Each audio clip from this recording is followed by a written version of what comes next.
বিদের বেশি মালদ্বীপ থেকে দেশে ফিরেছেন অনূর্ধ্ব-20 সাবজয়ী ফুটবলাররা। বিমানবন্দরে উষ্ণ সংবর্ধনার পর ছাদখোলা বাসে হাতিরঝিল এমপি থিয়েটারে যাচ্ছেন তারা। এই মুহূর্তে খেলোয়াড়দের বহরের সঙ্গে আছেন সহকর্মী এস এম ইকবাল। যাচ্ছি এস এম ইকবালের কাছে।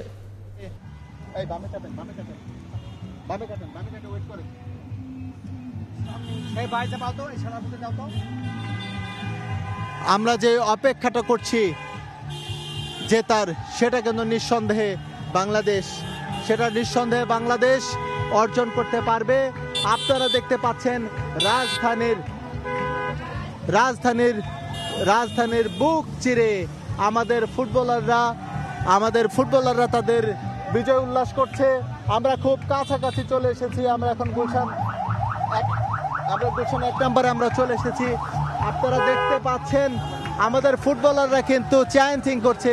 আমাদের ফুটবলাররা কিন্তু এই যে চ্যাম্পিয়ন গানটি বাজছে, সেই চ্যাম্পিয়ন গানের সঙ্গে সঙ্গে তারা তাদের বিজয় উদযাপন করছে। অসাধারণ এক মুহূর্ত, অসাধারণ এক পরিবেশ, অসাধারণ এক পরিস্থিতি, অসাধারণ এক পরিবেশ।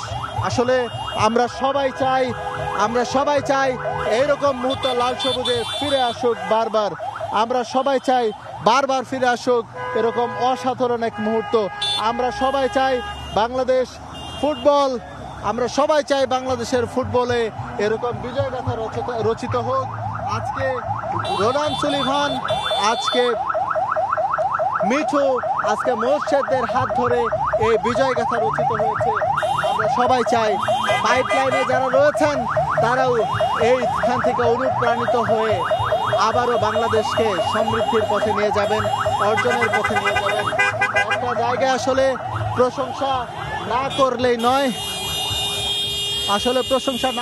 নয়।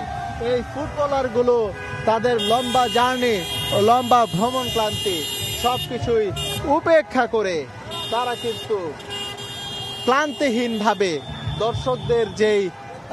দর্শকদের যে অভিবাদন, দর্শকরা রাস্তার দুই পাশে দাঁড়িয়ে যে তাদেরকে অভিবাদন জানাচ্ছেন, তাদেরকে যেই উৎসাহ যোগাচ্ছেন, সেটার কিন্তু জবাব তারা দিচ্ছেন। চমৎকারভাবে তারা কিন্তু সেই জবাব দিচ্ছেন। একেবারে ক্লান্তিহীন একটা পথ চলা। আপনারা দেখতে পাচ্ছেন রাস্তার দুই ধারে দাঁড়িয়ে মোবাইল হাতে যেভাবে পারছে এই মুহূর্তটা কিন্তু তারা স্মরণীয় করে রাখার চেষ্টা করছে। রাস্তার দুই ধারে যেভাবে পারছে তারা কিন্তু এই চ্যাম্পিয়নদের স্মৃতি ধারণ করার চেষ্টা করছে। আপনারা দেখতে পাচ্ছেন ছাদখোলা বাসের একেবারে সামনের সিটে অবস্থান করছে একেবারে সামনের সিটে রোনান সুলিভানকে আমরা দেখতে পাচ্ছি। তার ভাই ডেকলান সুলিভান পেছন থেকে উকি দিয়ে জানান দিচ্ছেন, আমিও আছি এই উদযাপনে, আমিও সাক্ষী হয়েছি লাল সবুজের এই আমাদের এই অর্জনে। অসাধারণ একটা অর্জন, অসাধারণ একটা মুহূর্ত।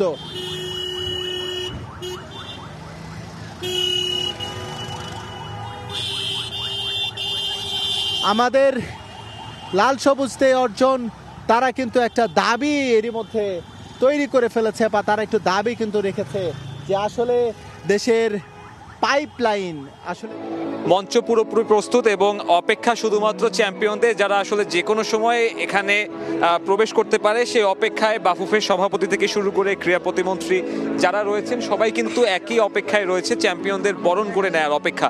এবং এখানের পরিস্থিতি সম্পর্কে যদি আমি বলি, অসংখ্য ফুটবল প্রেমীরা এই রাতের গভীরতা উপেক্ষা করে আসলে এখানে অপেক্ষা করছে এবং শুধুমাত্র একটা কারণে, চ্যাম্পিয়ন দলকে তারা এক নজর দেখবে, কাছ থেকে দেখবে এবং তাদের যে বিরচিত সংবর্ধনা দেয়া হবে সেটা হয়তো সেই ফুটবল প্রেমীদের জন্য বিশেষ একটা মুহূর্ত। শুধুমাত্র ফুটবল প্রেমীদের জন্য নয়, এখানে যারা রয়েছে সবার জন্য কিন্তু মুহূর্তটা বিশেষ। কারণ ভারতকে হারিয়ে যখন বাংলাদেশ দাপুটে পারফরমেন্সের মাধ্যমে সেই টুর্নামেন্টের শিরোপা নিশ্চিত করলো, তখন কিন্তু সেটা দেশের ফুটবলের জন্য একটা বিশাল অর্জন এবং সেই অর্জনকে স্মরণীয় করে রাখতে বাফুফে স্বল্প সময়ে কিন্তু এসব প্রস্তুতি নিয়েছে এবং যাদের মধ্যে অন্যতম একটা অংশ ছিল ছাদখোলা বাসে বিজয়ীদের এয়ারপোর্ট থেকে এই যে মঞ্চ আয়োজনের যে মঞ্চ সেই মঞ্চে নিয়ে আসা, এবং এর আগেও কিন্তু আমরা ছাদখোলা বাসে উদযাপনের মুহূর্ত দেখেছি। এর আগে যখন মেয়েরা সাব চ্যাম্পিয়ন হয়েছে তখন কিন্তু আমরা একই রকমের আয়োজন দেখেছিলাম। সেই একই ধারাবাহিকতায় ছেলেদের যে অনূর্ধ্ব-20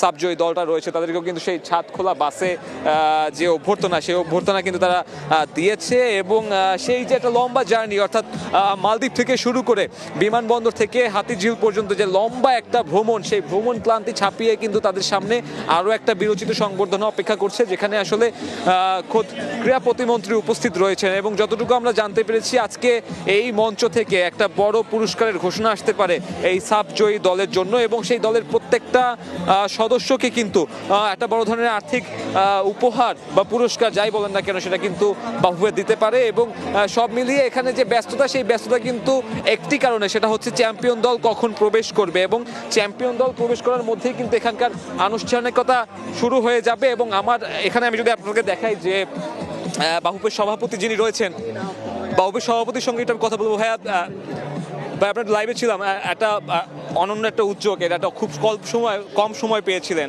এমন কম সময়ের ভিতরে এই প্রস্তুতি কেমন ছিল?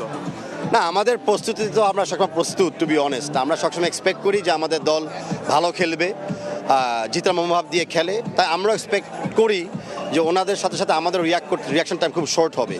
But we are proud of the team and আমরা হ্যাপি যেরকম একটা চ্যালেঞ্জ আমরা নিতে পারতেছি। এই যে রেনান সুলিভান আপনাকে কতটুকু মুগ্ধ করেছে, এবং অনেক দর্শকরা বলছে যে জাতীয় দল তাকে এখনই চাই, এই বিষয়ে আপনার অপিনিয়ন? হ্যাঁ, এখন প্রথম কথা হলো যে আমাদেরকে অল 23টা প্লেয়ারই মুগ্ধ করেছে। বিশেষ করে 24 নম্বর প্লেয়ার আমাদের আরিফ যে ইনজার্ড হয়েছে, তার পক্ষেও আমাদের টিম খেলেছে। এই টিম স্পিরিটটা না থাকলে কিন্তু কোনো একক ব্যক্তির পক্ষে সম্ভব না ভালো খেলা উপহার দেওয়ার জন্য। তো সে জায়গায় আমরা প্রাউড অফ দ্য টিম। আর জাতীয় দলে কে খেলবে না খেলবে এটা একটু সময় নিয়ে বলতে হবে, কারণ আমরা চাই আমাদের প্রত্যেকটা দলই একসাথে ধাপে ধাপে উঠুক, কারণ টিম ওয়ার্কটা খুবই ইম্পর্টেন্ট যে দলে আপনারা খেলেন। সবাই জানতে চাইছে পুরস্কারের পরিমাণটা কি পুরস্কার পাচ্ছে এই বিজয়ী দল? এটা আমিও জানতে চাচ্ছি, তা আমি শিওর স্টেজে যখন আমরা উঠবো সবাই জানতে পারবেন, আমিও তখন জানতে পারবো officially. Thank you. Thanks a lot. দর্শক, কথা বলছিলাম বাফুফের সভাপতির সঙ্গে, খুব ব্যস্ত একটা সময় কাটাচ্ছে এখানে বিজয়ী দলকে অভ্যর্থনা দেওয়ার জন্য যে প্রস্তুতি, সেই প্রস্তুতিতেই আসলে জানা যাবে চ্যাম্পিয়ন দলের সদস্যরা আসলে কি পরিমাণ আর্থিক পুরস্কার পাচ্ছে, এবং বাফুফে কিংবা সরকারের পক্ষ থেকে তাদের জন্য কি নির্ধারিত করা হয়েছে। আমার কাছে এমপি থিয়েটার থেকে এখন পর্যন্ত এই ছিল বিজয়ী দলকে অভ্যর্থনা দেওয়ার সবশেষ। বিমানবন্দরে উষ্ণ সংবর্ধনার পর ছাদখোলা বাসে হাতিরঝিল এমপি থিয়েটারে যাচ্ছেন ফুটবলাররা, আর এর সবশেষ নিয়ে আমরা যুক্ত ছিলাম সেখানে।